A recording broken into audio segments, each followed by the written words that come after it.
Hello everyone, I'm Claire Upton. I'm a director at Fortas, where I head up the R&D Tax Credits service line. It's a pleasure to be speaking today to run through a tax relief that can genuinely have a transformative impact on business growth. This is a long-standing tax relief, first introduced in 2000. I started my tax career in 2001, so it's been in my knowledge bank for many years now. First learned as part of sitting my tax exams, I've followed the evolution of this tax relief closely and have specialised in this area of tax from 2007. Since then, my sole focus has been on helping companies understand and put together claims for this tax incentive. Now, like any area of tax legislation, certain rules within this tax relief will be more or less relevant to a company and its work, and this will depend on the fact patterns looked at on a case-by-case basis.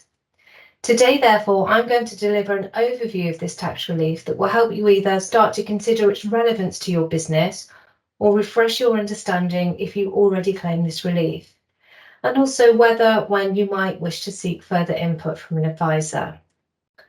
Now, this is a forward-looking tax relief, an incentive to encourage investment in activities today that bring improvements in the future. This relief seeks to support businesses to transform ideas into concepts and ultimately commercial success. Now, in the time we have together today, I'll cover the key need-to-knows to help you start to consider the relevance of R&D tax relief. We'll look at its purpose, how it supports your work, who is eligible for it, how to access it, when you should start to consider it. I'll provide some useful links to access related content that I'll be bringing up, and we'll take a look at the scheme changes transitioning through. Finally, we'll have a look at the compliance activities by HMRC in this space. First up then, the purpose of R&D tax relief. Now, as noted on this slide, the objective of R&D tax relief is to boost the UK's competitive advantage gained from new knowledge and capabilities in fields of science and technology. The key takeaway then is that the future improvements this tax relief is looking to stimulate are in fields of science or technology, specifically knowledge or capability relevant to these fields. It's not about creating something that simply uses or relies on science or technology. The goal of this relief is to generate growth in scientific or technological know-how. It's also worth noting at this stage that project work can still qualify where efforts fail, so success is not a requirement. How R&D tax relief supports your work. Now, before we get into the tax criteria, let's take a moment to understand how funding is delivered. So essentially, it's another source from which you can obtain cash resources. Cash resources are made available through corporation tax savings if your company is trading and profitable, referred to as R&D tax relief, or if you're not yet making sales or are but are not yet profitable, or possibly where this tax relief generates a loss for tax purposes. Even though your accounts show a profit, you can choose to receive a payable cash credit, referred to as R&D tax credits. You can then use the cash received or retained in your business to reinvest it. So more staff, new equipment, larger premises, funding development materials, consumables, and more. So it helps to accelerate the path to growth and in turn scales with the growth of your business. And this is because of the way R&D tax relief is calculated, which I'll highlight when we look at the type of expenditure that qualifies under this tax relief. And first up, let's look at the key benefits of this source of funding. It's repeatable, so it can be claimed each year your company meets the qualification criteria, a year being defined by your company's accounting period. It's non-competitive, so unlike applications for grant funding, if your company meets the requirements for the tax relief, you will receive the funding. It's timely, so claimed in line with your company's annual accounting period. Claims are made via the company tax return. The sooner you're ready to file, the sooner you will receive the cash funds. It's unrestricted, so this is not a loan to pay back, no future cash commitment or interest. You do not have to give up control in your company to receive cash funds to invest. And it tends to be a once a year focus to prepare, so not as onerous as grant application monitoring and reporting. And it can boost EBITDA. The value of tax relief. So this is a snapshot of the current rates of relief, which are different for accounting periods beginning on or after 1st of April 2023, and different again for accounting periods beginning on or after 1st of April 2024. By way of a quick example to give you an idea of its value, based on these rates, an SME with qualifying expenditure of say £50,000 post 1st of April 2024 would receive tax relief worth between £7,500 and just under £13,500, depending on its tax profile as profitable, loss-making, or as an R&D intensive loss-making company. If qualifying expenditure doubles to £100,000, the tax relief also doubles to between £15,000 and £27,000, perhaps funding another staff member at this point, and so on. Now, a little later, we'll take a look in overview at qualifying expenditure and how to calculate the amount of funding. Who is eligible for this tax relief? So I've included as a heading for this slide, the statement new or improved knowledge and capabilities in science or technology, to keep in the forefront of your mind the crux of what aspect of your work this tax relief is focused on, whilst we go on to consider the wider eligibility criteria. So first up are the basic but essential requirements. Company. This is a tax relief for companies, not individuals, sole traders or partnerships, etc. So your project must be undertaken within a UK incorporated company that carries on a trade or has an intention to trade. The commercial activities or planned commercial activities must amount to a trade, and the development work you're undertaking must intend to support growth for your trade through being relevant to the trading activities of the company. Purpose and focus. Your company will be creating or making changes to products, materials, devices, processes, or services. Your company will be creating something that either doesn't yet exist, improving what does exist, or duplicating something in a fundamentally different way. Thinking about the tangible or intangible outcomes of the work in fields of science or technology, this will manifest in a new or improved product, material, device, process, or service. Taking basis and problem solving together. When we talk about basis and problem solving, even though the driver for your project will be to meet a need or a want or bridge a gap or solve a problem in the real world and is founded from a commercial perspective, we actually need to focus on the sub-project or projects that explore the application of scientific or technological principles relevant to a field of science or technology that will facilitate the commercial deliverable. So we are looking at the growth in knowledge or capabilities by reference to a field of science or technology that underpins your industry and your commercial offering. Your company will be looking to find solutions to problems that current science or technology cannot yet solve. This is where you are creating new knowledge and capabilities by reference to a field of science or technology that in turn attempts to deliver what you have envisaged for your commercial offering. And finally, financial outlay. Your company must have incurred costs and settled these to undertake the problem-solving work. If you haven't incurred costs, then you don't have any expenditure to form part of a claim. So let's take a look in overview at how these criteria come together in terms of the guidelines on the meaning of R&D for tax purposes. First, a quote of the definition from these guidelines. For there to be R&D for the purpose of this tax relief, a company must be carrying on a project that seeks an advance in science or technology through the resolution of scientific or technological uncertainty. Now, I'll be explaining at a high level what this jargon means, but again, note that it is not the commercial goal of your project that needs to be defined for the purpose of this tax relief. It is the scientific or technological goals that underpin the commercial goals you need to drive out.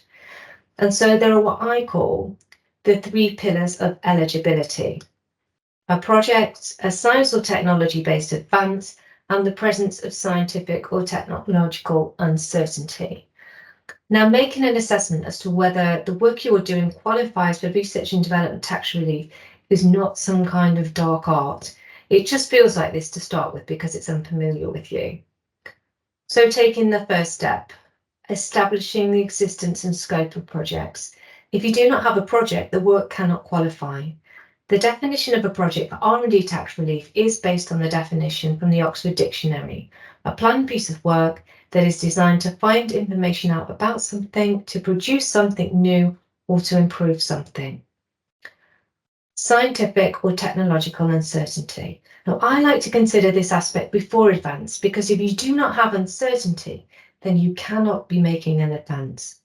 In research and development projects, you will simultaneously work through what is known whilst exploring what you don't yet know.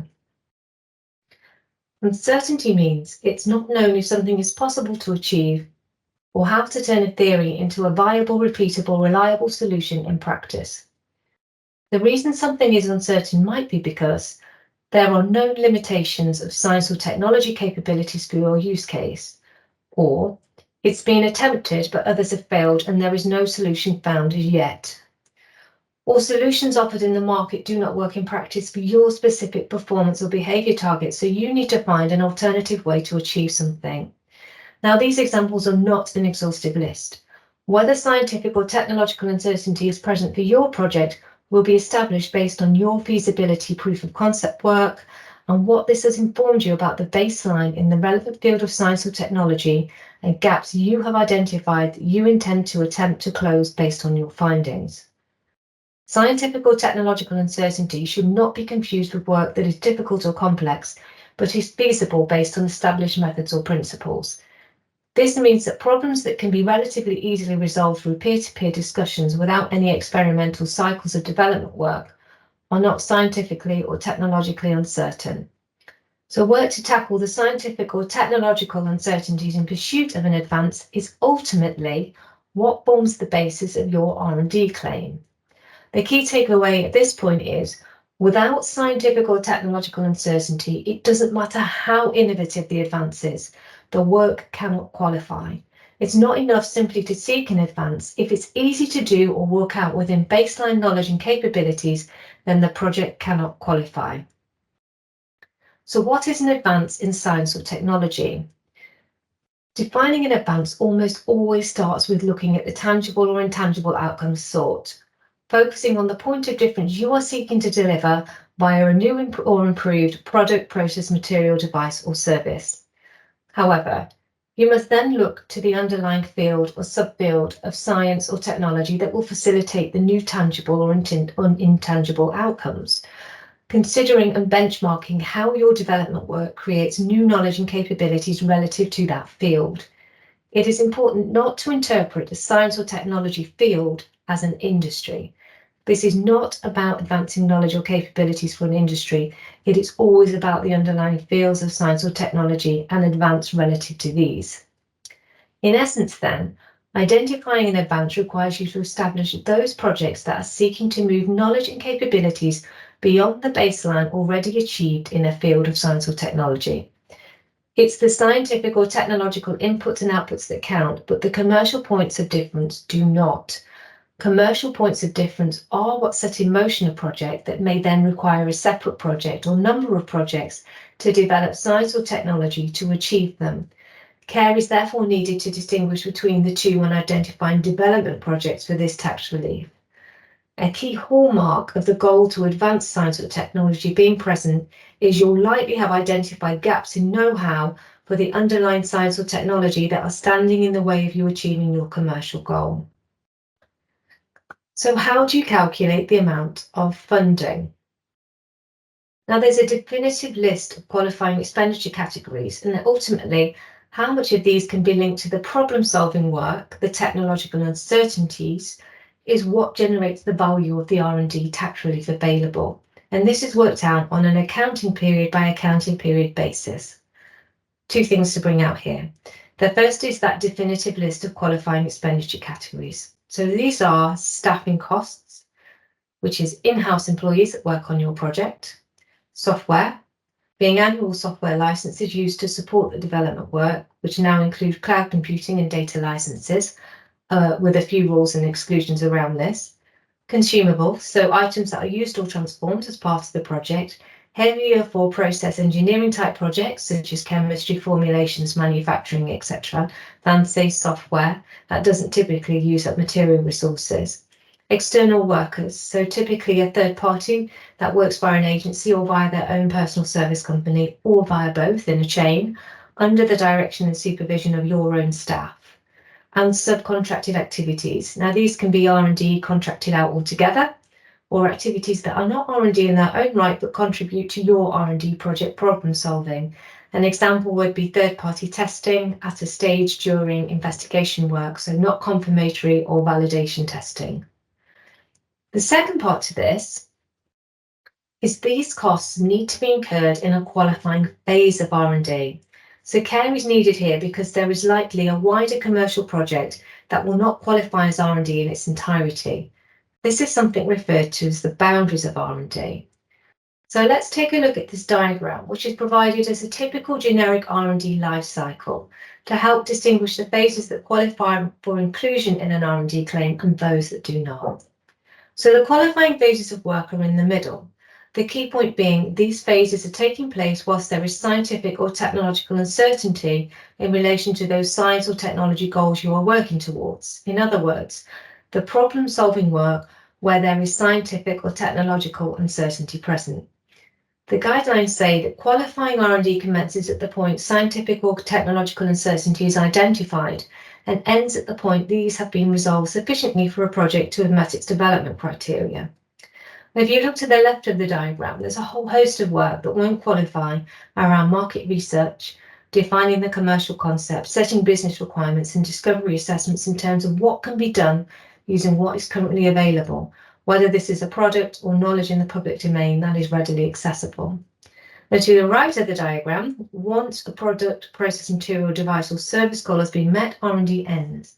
Now, if problems arise that cannot be resolved by routine tweaks or adaptations, then the project may go back into the development phase. And finally, within this section, I'd like to share a further diagram that illustrates how all of the elements I've just taken you through come together to provide the eligibility criteria. So by way of summary then, I'm working from the bottom up. You have to be doing the work via a UK trading company. This is a tax relief for companies administered via the UK corporation tax system and governed by HMRC. You have to have a project that is seeking an advance in science or technology. The advance should represent genuine boundary pushing in parts or many parts in relation to science and technology that are relevant to your commercial concept, whether that is a product, process, material, device or service. There must be scientific or technological uncertainty present in terms of how to achieve the advance sought. In development, you are always starting from what you don't yet know and looking to turn that into know-how, new knowledge and capabilities.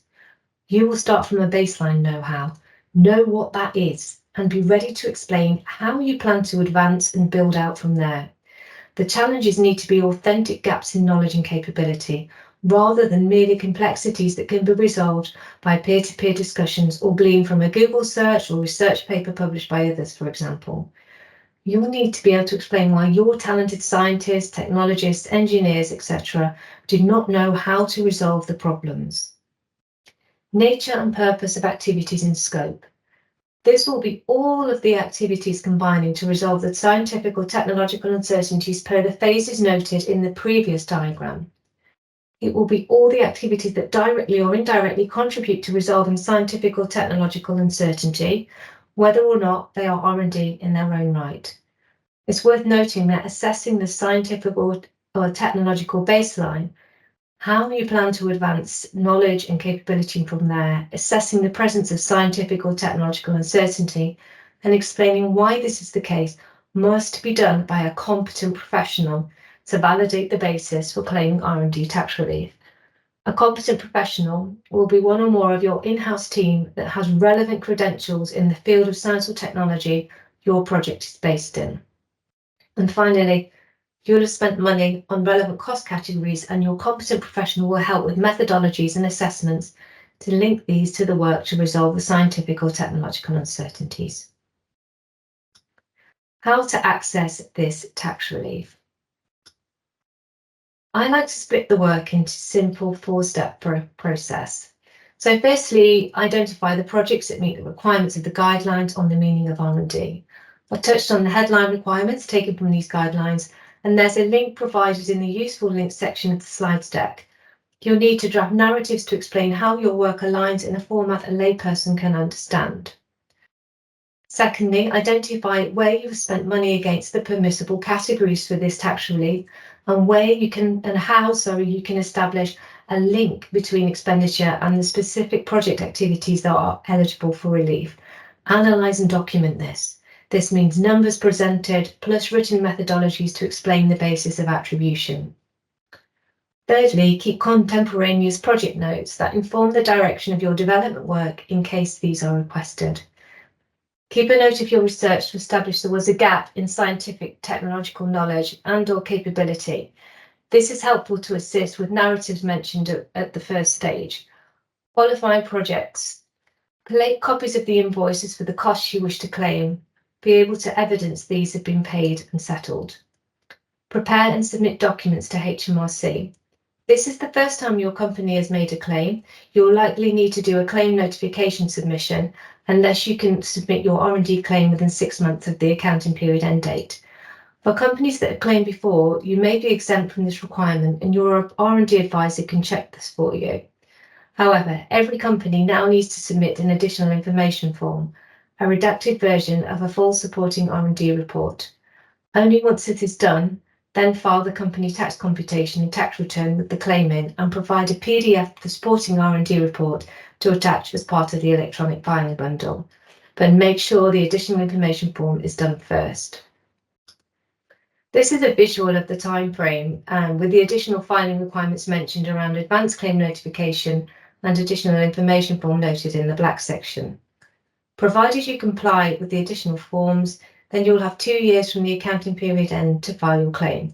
Now, most companies do this within 1 year, so it's an original in-year submission that aligns with the deadline to file the company tax return.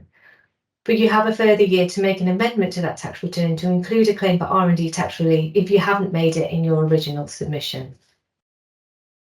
So when should you start to consider this relief? Now, regardless of where you are in your journey from concept to commercialization, the sooner you can get a handle on what the guidelines on the meaning of R&D are looking for and assess your work against these, the better. We work with people in business across all industry sectors, featuring different fields of science or technology, in startup, scale-up or established. The process is the same. We assist companies through all stages of the claim preparation process, from discovery discussions through information gathering in terms of project technical details, capturing qualifying expenditure and helping to form methodologies to attribute these costs to activities. We assist with writing the supporting reports, prepare and submit the additional information forms and advanced claim notification forms, and work with corporation tax compliance teams to provide them with what they need to effect the claim in the company tax return. We prefer to work on a full scope basis, which means that we give you inquiry support as part of that scope. So if HMRC does ask questions, we can liaise with them at no additional cost. This is the useful links that I wanted to share with you that back up and add to the information I provided today that you can take a look through at your leisure. So now I want to take a look at a summary of the scheme changes that are coming through. So HMRC is introducing a single merge scheme for both SMEs and large companies, which will come into effect for companies whose accounting period begins on or after 1st of April 2024. There are currently 2 schemes of relief, one for SMEs and the R&D expenditure credit scheme referred to as RDEC for non-SMEs or for SMEs to claim under in certain circumstances. The way the tax relief is provided is a little different. The SME scheme works by generating an additional deduction in the tax computation. The RDEC scheme works by recognising income for a notional R&D credit, but then deducts the credit against the tax liability to give a net reduction in the tax liability. The single merge scheme will retain the mechanics of the RDEC scheme, which is better to recognise the value of R&D in the accounts, and this improves EBITDA. With the phased introduction of the single merge scheme, phased because it's based on accounting period start dates, we will be in a situation where we have the legacy 2 regimes running alongside the single merged scheme and loss-making SME R&D intensive scheme. And because of differences in the rule base for subcontract arrangements, further nuances present in terms of who can claim relief, which I'll briefly outline next. For subcontracted activities, HMRC's starting point is to put the ability to claim relief in the hands of the company that subcontracts out the work, the principal, not the party that does the work. However, Deviations from this starting point are permitted to ensure the ability to claim R&D tax relief ultimately rests with the party that took the decision to initiate the R&D and assume the financial risk and reward for the outcome. This is different for the two legacy schemes we are moving away from, and there is ambiguity in this area and risk of double claims for relief where you have one of the parties to an arrangement which could each be subject to the different regimes, i.e. the legacy regime and the new single merged scheme. So legislation has been published to deal with this scenario, which effectively appears to say that the position of the party to the arrangement who is governed by the legacy regimes overrides the rules per the new single merged scheme. As with tax, anything in tax, the facts of each case supported by contracts and other evidence will need to be carefully evaluated to work out who can claim. There are new rules around subsidised expenditure. Currently, costs that have been subsidised by grants or other parties cannot be claimed under the SME scheme and are instead claimed under RDEC. Under the single merged scheme, it does not matter whether costs have been subsidised, and this is welcome news as R&D tax relief will now supplement any grant funding or other subsidies received in respect of investment in R&D. For third-party workers or agency workers, the R&D tax relief is to be limited to a relevant proportion of the wages paid to them under their PAYE scheme. And finally, from 1st of April 2024, we will have the requirement for all work to be undertaken in the UK. Very limited and nuanced exclusions apply. The next slide summarises the policy updates for you that I've just run through and when they will take effect. So under increased HMRC scrutiny, one aspect of reform that has been majorly unsettling for UK businesses claiming R&D tax credits is the repercussions of tax fraud and abuse. The UK Treasury is concerned that the progressive impact of the R&D tax credit schemes is being diluted by increasing instances of fraud and abuse. And this has led to a need for renewed focus on anti-abuse, which has begun to shape changes in both R&D tax legislation and HMRC policies and approaches when it comes to monitoring compliance. So the steps announced so far to tackle abuse are a cap on the amount of the payable credit that can be claimed under the SME scheme, designed to catch artificial structures, but genuine businesses can still, unfortunately, fall within the rule base, even though no wrongdoing was intended. Additional resource within the HMRC R&D team to review and scrutinise claims being filed, so a team now believed to total around 500 caseworkers has been deployed.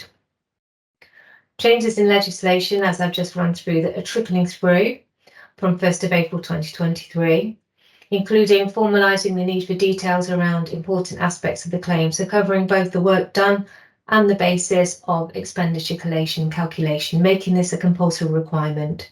Transparency requirements in the additional information form, the names of advisors who have assisted a claimant company to put the claim together must be provided, and making the digital filing of a claim mandatory.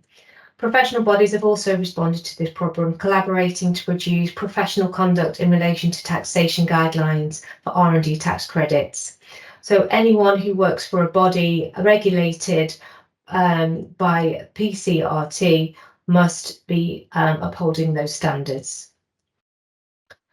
Now, as noted on this slide, HMRC has recently published its annual report and accounts, which show that over 1 billion of the total claimed is under inquiry.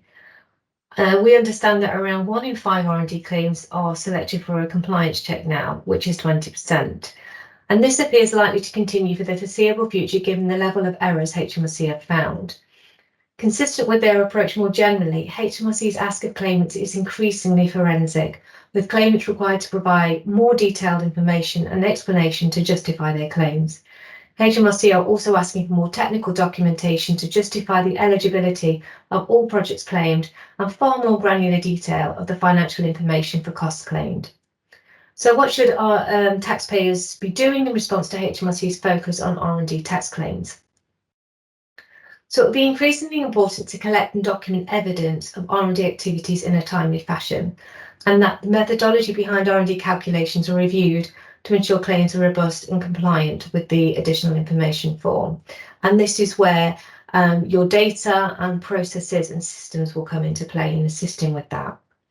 The timing and the completion and submission of the additional information form will need to be factored into the company tax compliance cycle, as this form must be filed before the tax return containing the R&D claim is filed. So taxpayers need to be aware that some of the information required to complete the additional information form may need to be obtained from third parties, for example, employer PAYE references for externally provided workers. And lastly, taxpayers should early on seek professional advice from R&D tax specialists to understand the risk profile of their claims and help preempt inquiries or to deal with inquiries from HMRC. Now, notwithstanding the compliance activities and scale of fraud and abuse being surfaced through this is still a tax relief that is very much available. R&D tax credits have been in the limelight over the last few budgets, but our government is clearly a huge supporter of innovation coming out of UK business and regularly cites this as being a key driving force for growth and building a stronger UK economy. The UK Treasury is particularly keen to support UK businesses to fund work that brings about new knowledge and capabilities in fields of science and technology. R&D tax credits are part of a package of incentives for innovation available for this purpose.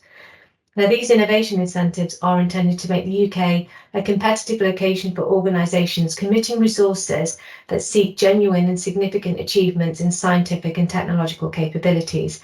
It's these breakthroughs that underpin superior outcomes for products, processes, materials, devices, or services, and ultimately, the tangible or intangible outcomes of the science and technological-based work, when leveraged commercially, is what drives competitive advantage. Now that concludes what I appreciate is a bit of a whistle-stop tour through this tax relief. I hope it's been helpful to raise awareness of both the benefits it can deliver alongside the things you'll need to demonstrate to HMRC. If you would like to discuss how the changes might impact your claim or would like further support with your claim during this transitional period, please get in touch to book a one-to-one. Contact details are on this slide. Thank you.